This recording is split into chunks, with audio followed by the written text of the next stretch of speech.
Are you one of the millions around the world who are unemployed?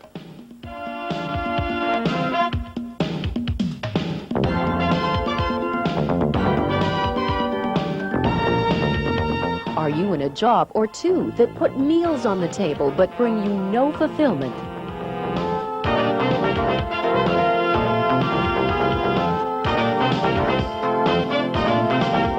Do you think you can become truly financially independent by working for someone else?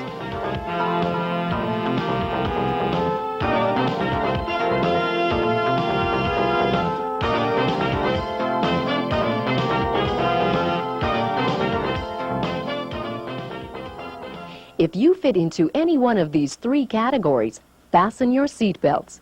You are about to be blasted into a different plane of reality, a different school of thought that may shock you.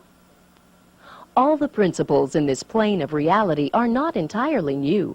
However, most of them have been suppressed by conventional attitudes of hopelessness, which have resulted in a great many gifted, talented, hard-working people being victimized.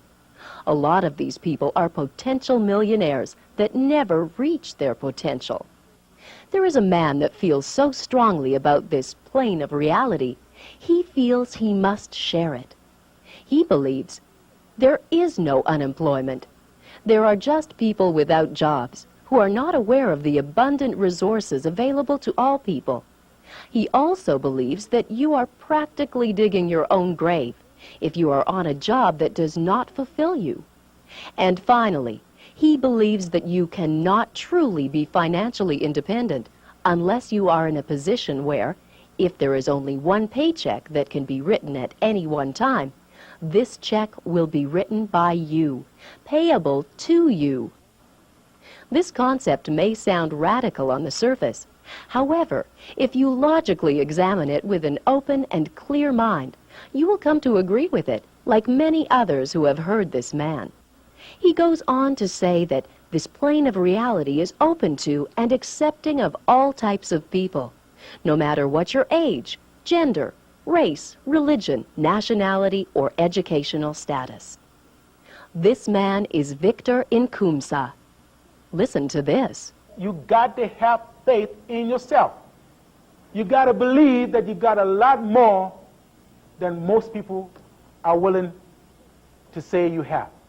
You have a computer up here which is bigger and more powerful than any computer that any human being can create on this planet. You are no less a human being than Einstein. You are no less of a human being than those guys that built the spaceships. In fact, you are the equal. All you got to do is to remember that and begin to tell yourself that you are. In business, you have to overcome, there's a certain fear involved when you get involved in businesses for the first time, and you have to overcome that and just go ahead and do it. Victor's not afraid to, he does his own real estate deals. He minimizes the use of lawyers as much as possible because over the years he's learned to do a lot of those things by himself. In fact, on a lot of legal actions he's been in, he's acted as his own lawyer, and which in itself is sort of a creative thing. He could certainly, in terms of teaching other people to do that, to look after themselves, to be their own negotiator and their own boss. Yeah, that would be something that he'd be really good at. He knows his way around business. I sold him a lot of property over the years, mostly distressed properties that had, for one reason or another, people want to get rid of them. Anyone selling the property wants to get rid of it for some reason or another, and if you can fit in that area that to solve that particular problem, then you're going to make money at it. And Victor was not afraid of hard work and taking chances, and he was able to turn around a lot of properties that were in trouble. He has so many different things on the go. I have a very hard time pinning him down. To try to talk to Victor about one particular idea and take it from start to finish sometimes is hard because he's shooting off in different directions and talking about different things, but he has so many different creative ideas on the go and so many ideas on how to take different business transactions and work them through to conclusion that I don't know if he'll ever be able to manage to use all of them ideas. In dealing with Victor over the past, I've found him to be simply honest and totally reliable. Our parts have come in on time. There's never been a question about it. One small thing comes to mind. About a year ago, we sent our driver out to pick up some of these parts that we buy off him at a different location, and we had our check mailed out to him. And 2 days later, Victor phoned me up and mentioned that our check was for about 25% too much. So he insisted on coming down personally and returning that check and having a new one cut for him, which sort of tells me what it's like to do business with Victor. I think that there's a tremendous potential in some of his ideas, and I think that people could certainly benefit, certainly those individuals that have a few dollars or they have the time and they don't know how to invest them dollars or invest that time to sit down with a guy like Victor and talk about their ideas and how them and his ideas and put the two together, come up with a plan that would be mutual beneficial to everyone. Victor, you've been quoted as saying that there are all kinds of resources out there that people can access. What are some of those resources? Okay, I classify these resources in two categories. The first one is external. And now when I talk about external, what I mean is that when you go into the libraries, there's all kinds of books on all kinds of business opportunities. Bookstores have books on import-export, on real estate, all kinds of resources out there. The government, every government that I know of has publications, free publications about opportunities, about help that the government can give you in business. And then there is the internal resources. The internal resources I refer to are the ones that are born out of this, mind of ours. Everybody that's got a head over the shoulders has got these resources. You don't have to be Einstein to take advantage of these resources. In fact, the only difference between the people that are using these resources and the ones that are not using it is the key. And what is the key? The key basically is simply this, that we in this room right now, there's lights in here, okay? I don't understand electricity completely. I do have some idea. Most people don't understand electricity completely. But when they go into a room, they know that if they flip that switch on the wall, there's going to be light on, okay? This is blind faith that they're using, okay? I want people out there to use the same blind faith and believe that if they turn the switch on, this mind here can let them do practically anything in the world that they want to do. And this, I think, is even more important as a resource than all the stuff out there, because that resource is the one that is going to direct you to go to the library, to go to that person, or to go to that person or that place to get all this information. So do you feel that anyone can tap into these resources to gain financial freedom? Yes, absolutely. Like I said, the emphasis should be more on the internal one, because you can always go out there and either get the cooperation that you need of people or not get it, okay? Now, even if you don't get the cooperation of people that you need out there, your mind will always find your way. So that's the critical part. That's the most important, and that's the most potent of the resources. Now, next to that, you can go out there and all kinds of publications, reading, man, like it doesn't hurt. Read, acquire knowledge, search for knowledge. You see something that has a topic that is of interest to you, get in there, take a minute to read it. If you can't read and you want to be informed about it, get somebody who can read and let them tell you what's in there. The news, you listen to the news, there's all kinds of stuff happening on the news. You listen to something on the news and you find, oh, this is a problem, this is a major problem in the world now. Is that right? Okay, do I have a solution for this? You have a solution for that, and you can let that solution come out to the world. You got people out there, okay, who are going to pay for it. Creative merchandising. This book reveals systematic steps for the different ways you can register a business. Introduces Hypnoration, a unique technique involving self-hypnosis to turn your goals into reality by directly accessing your subconscious mind. Your race, religion, gender, or educational status don't matter. Details steps on how to create your own products and services on a low budget. Details numerous other opportunities from import-export and more. Victor, what about those people who don't have an education? A lot of people believe that if they don't have the education, they don't have a way of achieving their goals. What do you tell these people? Well, education helps. There's no doubt about it, because I wasn't born speaking English. I had to be educated to read and write, to add and subtract, multiply and divide. Education helps. On the other hand, you know, sometimes education is overemphasized and creativity is underemphasized. Education is great, but creativity is even more important. Because you see, before the institution of education came about, okay, people were still educated. They didn't go to these institutions. See, these institutions today exist out of the creativity of somebody who said, okay, now let's organize a situation here where people can go in and learn. But before that, people were still learning. So education, as we define it as education, is fine. But the education that I'm talking about that's more important is the education in life, where you go and search for and look for and listen to. You know, keep your eyes and ears open. That kind of education, yes, everybody needs it. And you don't need to be able to read and write to do that, you see. However, reading and writing helps, you know, because there are a lot of stuff that are in books that if you don't know how to read and write, you got a little bit of problem, you know. But we also know that there are a lot of people who go to universities with degrees and stuff like that that are out there with no jobs. And even if they get a job somewhere along the line, the guy who created the job decides to fire them, they're out there again. So when you come right down to it, the bottom line is that you got to find yourself a place where you are in control. It doesn't mean that you got to go out there today and form a multinational company. But you can start where you are in control. And if you are in control, when it comes to a situation where there's only one check to be written, it has to be written by you and payable to you. That's when you're in control. And you don't have to have a lot of education to be able to do that. All you have to do is use the power that's sitting in this computer that I'm talking about, which is available to everybody. It's free. It's the same mind that got Einstein to come up with his theory, got the Wright brothers to come up with these planes, TVs, telephones. They all came out of this thing.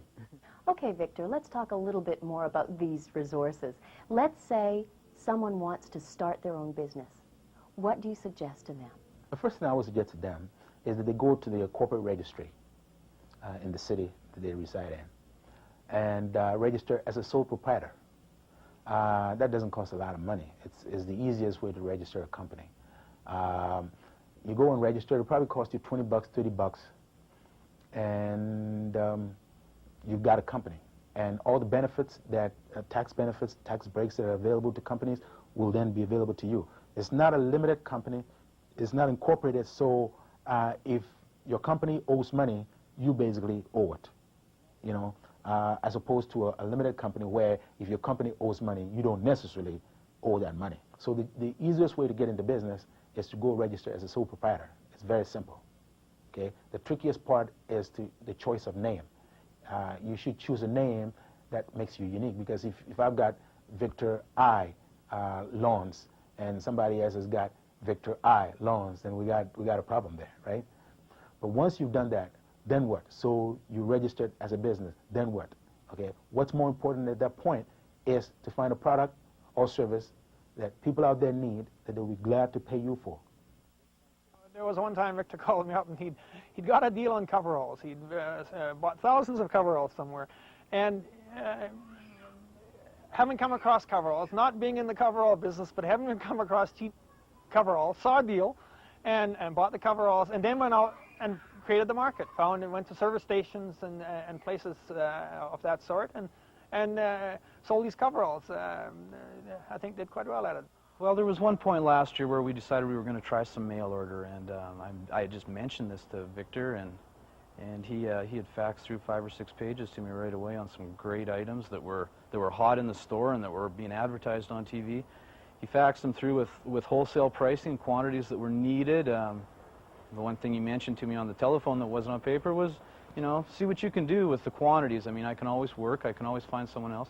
A few of the items I brought with me that we were quite interested in were the juice extractor, the food dehydrator, and the DuraShares.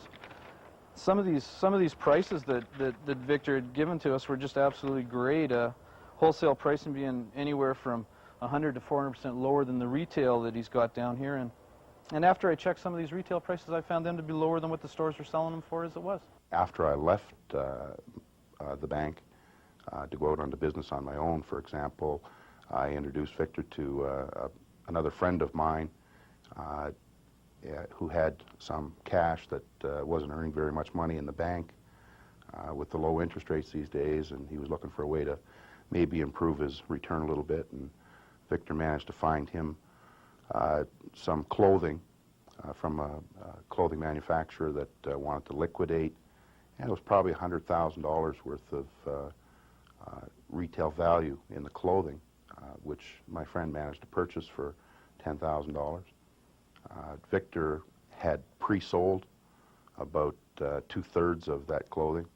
The money came back immediately, and my friend has subsequently managed to sell off the rest of the clothing at a pretty tidy profit. He came one time and had heard that in Ghana there was a shortage of raincoats, and the wet season was coming, and if he could just get a given number of raincoats into Ghana at the right time, he could corner the market. But I don't know how it worked out in the end, but it was an interesting idea. Like, if you see a market, and if you can just grab it at the right time, you can make it. Same thing when he was trying to sell turkey tails.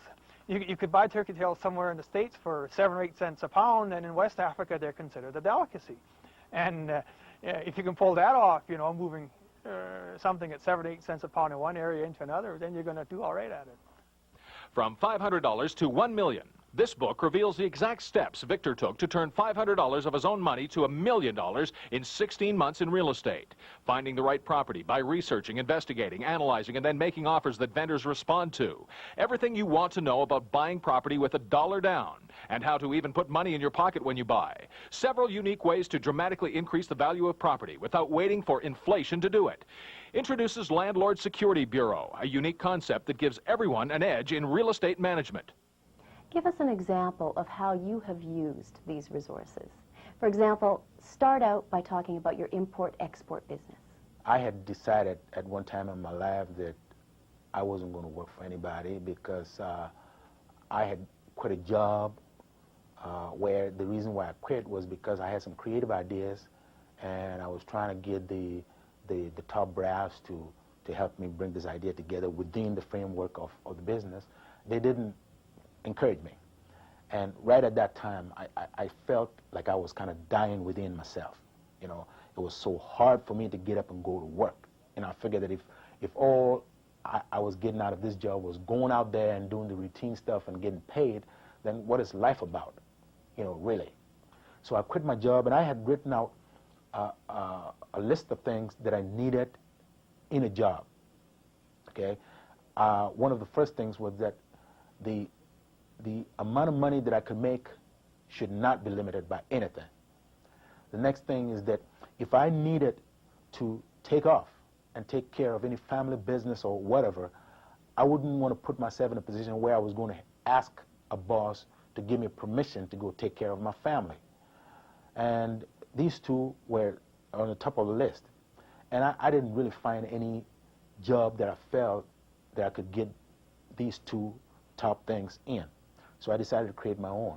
So I went through this research thing that I was talking about, libraries, buying books, self-help books, going to free seminars and listening to all kinds of people, you know, keeping my ears open, looking around, keeping my eyes open.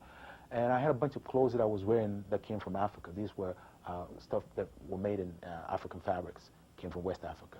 And over a period of about 3 months during one summer, every time I wore something, people would say, "Wow, this is beautiful." You know, everybody was, you know, was going crazy about these things. And people say, "Hey, where can I get some?" And I thought to myself, "Okay, here it is." So I got myself a bunch of stuff to come from Africa. There was about 20 shirts that came in one night. And when they came in, I called around a bunch of friends. They came in, they were all gone. I brought a bunch more in, they were all gone. And that's when I got into that, to import those and bring them into Canada. Now, eventually, what happened is that we set up a manufacturing back in Ghana. And in Ghana, the government had an incentive where for any amount of exports that you, export business that you create, they give you 20% of that export income.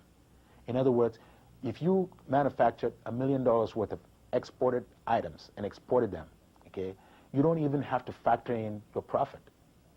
You see, you can manufacture these items, go out there in the global market, be very competitive, and you get 20% right there. So I made the products, I brought them into North America, I brought them into Europe. Now, taking them into Europe, this is what I did. I got a hold of the Canadian government. And I'm not talking about the government per se, but I'm talking about the trade commissioners in various countries that I wanted to deal in. Okay? They knew what I was trying to do. Okay? Promoting the products out there in Europe. Okay? The products were made in Ghana, so how does Canada come in? I explained it to them.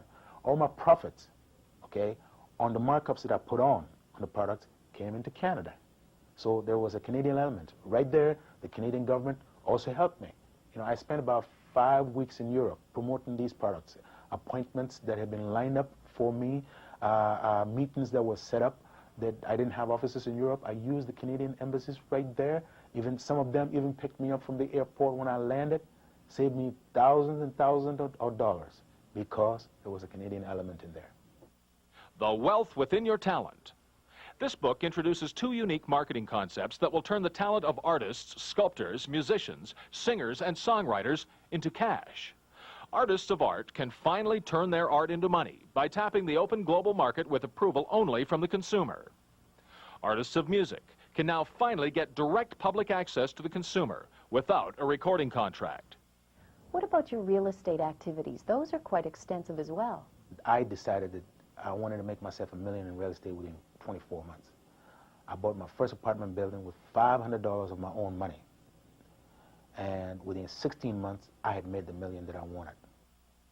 I would say from the first 12-suiter to the high-rise would have been in less than a year that he managed to put all this together. And basically, I don't think he had any money into the whole scheme of things, other than maybe about $1,000 or something like that. Is that fast? Is that fast? Is that fast? Yeah, that's pretty fast to make $1 million, yeah. I would suspect that if a deal didn't work with the first approach he'd take to it, that he would then become creative and find second approaches involving trades of property, that type of thing, which would eventually satisfy the vendor of the property that he was trying to acquire. And that would normally take a great deal of persistence. Like to buy some of these large projects that he did buy. There's no doubt he bought some very large projects. You would have to be creative in the way you approach them and be persistent in that oftentimes the first approach to a vendor might not be what interests the vendor. But if you go back 2 or 3 times with different proposals, eventually the deal could be put together, and I think Victor was quite good at that.